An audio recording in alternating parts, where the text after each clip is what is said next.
Well, folks, we've come to the end. After 10 months and more than a few missed deadlines, I'm finally going to cover Ray Harryhausen's last movie, 1981's Clash of the Titans.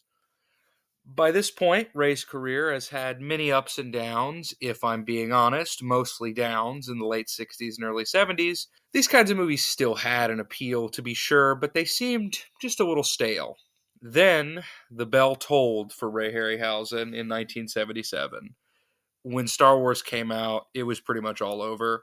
Not only did it blow Ray's third Sinbad film out of the water that summer, but it brought with it a revolution when it came to visual effects. Suddenly, Ray and Charles Schneer's productions weren't quaint, but hopelessly outdated. That might sound mean, but that's how studios viewed it at the time. Why the hell would they want to shell out money for stop motion effects when the name of the game was green screen and more sophisticated puppets? Columbia Pictures, who'd been financing the duo's movies for 30 years at that point, dropped them without warning because it just didn't make sense to keep going. After two other studios turned them down, the writing was on the wall. But they did have one last script, courtesy of Beverly Cross, the scribe behind probably their best written movie in Jason the Argonauts. The result was Clash of the Titans, a balls to the wall monster mash that would make Ishiro Honda smile. After sitting through 14 of these movies, I can say that Clash of the Titans is a lot of fun. Not the brightest note in the chorus, but a high enough one to go out on. I gotta shout out Desmond Davis, the director. This is one of the better directed films in the winter years of Ray's career. Davis was someone who knew how to shoot Ray's unreal creatures and still have the movie feel like a kick-ass action movie. And speaking of the creatures, it shouldn't be surprising to note that Ray closes out his stop-motion filmography with some of his best work, the Kraken being the most famous, and a perfect example of Ray taking a classic myth and making it his own. It almost feels like a creature out of one of his earlier movies, the sci-fi horrors that he cut his teeth on. I never put it together until I rewatched it for this review, but it's basically a combination of his first two monsters. The Rhedosaurus from Beast from 20,000 Fathoms and the octopus from It Came From Beneath the Sea. Medusa is another highlight, a nightmare from the Greek pantheon that seems tailor-made to be a heavy in a Ray Harryhausen movie. She's fast and deadly, and the scene where main character Perseus and his crew are trying to outsmart her ranks among the most intense scenes in any of these movies. Bubo's another one of my personal favorites, the little owl robot thing. It doesn't serve much of a purpose, but the design and clockwork sound effects have always stuck with me. There's a lot of familiarity here, but make no mistake, it's not just a trip down memory lane.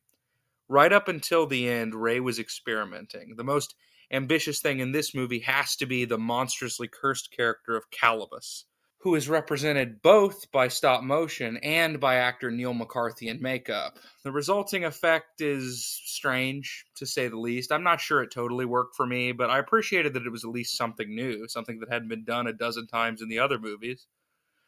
As a spectacle, Clash of the Titans succeeds on almost every level. As a story, it's a bit more of a mixed bag. I get that lots of characters and side quests are just par for the course with Greek epics, but there is so much going on just in the first 10 minutes of this movie that it's honestly kind of hard to follow. Things eventually come into focus, and even before that, the movie looks killer and has an awesome, vicious early 80s feel to it, but the result is undeniably kind of a mess. There's good performances, notably from Maggie Smith as Thetis and Laurence Olivier as Zeus, but there's some not so good ones too. Harry Hamlin is pretty lifeless in the lead, for example. Look, I think it's going to depend on what you go in expecting. If you want an epic on par with Jason the Argonauts, you ain't getting it. But if you want a cool-looking, badass action movie with great creature effects, this will do you just fine. It's an 8 out of 10. While I was going through this retrospective, I was afraid that I'd either be too blinded by nostalgia or that the movies I hadn't seen would be underwhelming. And while some were, there were a lot of diamonds in the rough too.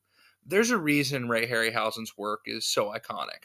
Just because he's an effects man doesn't mean he's not a storyteller. He is, and he's one of our great ones.